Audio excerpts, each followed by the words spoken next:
சேதமடைந்த வீட்டை காலி செய்யாமல் இருப்பதினால் 960 குடும்பத்தினருக்கு வீடு கிடைக்காத சூழ்நிலை ஏற்பட்டு வருவதாக சம்பந்தப்பட்டவர் மீது கோவை மாநகர காவல் ஆணையர் அலுவலகத்தில் புகார் அளித்தனர்.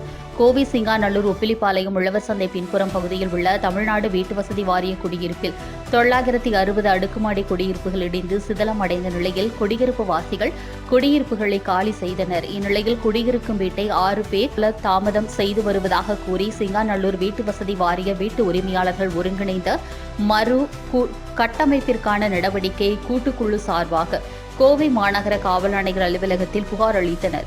இதுகுறித்து ஒருங்கிணைப்பாளர் முத்துக்குமார் கூறுகையில், குடியிருப்பில் மொத்தம் 960 வீடுகள் இருந்த நிலையில் அனைத்தும் சேதமடைந்ததால் அனைவரும் வீட்டை காலி செய்தனர். தற்பொழுது புதிதாக வீடு கட்டும் பணி நடைபெறவிருக்கிறது. இந்த நிலையில் ஏற்கனவே அங்கு குடியிருக்கும் 6 பேர் வீட்டை காலி செய்யாமல் காலம் தாழ்த்தி வருவதனால் 960 குடும்பத்தினருக்கு வீடு கிடைக்காத சூழல் ஏற்பட்டுள்ளது. இந்த 6 பேர் காலி செய்தால் மட்டுமே வீடுகள் கட்டப்பட்டு பின்னர் அனைவருக்கும் வழங்கப்படும்.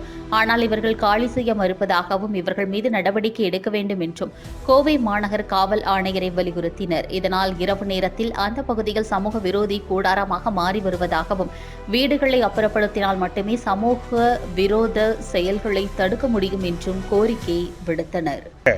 உரிய முறையில் அரசு அதிகாரிகளிடத்தில் மனுக்கள் கொடுத்திருக்கின்றோம். அந்த வீடுகள் இடிக்கப்பட்டிருக்கக்கூடிய சூழ்நிலையில் அந்த வீடுகளுக்கு அருகில் இருக்கக்கூடிய இடிந்து சிதிலமடைந்த கட்டிடங்களில் சட்டவிரோத செயல்கள் நடப்பதற்கான சூழல்களும் உருவாகி கொண்டிருக்கிறது. அது பெரும் ஆபத்தை விளைவிக்கக்கூடும் என்றும் நாங்கள் அஞ்சுகிறோம்.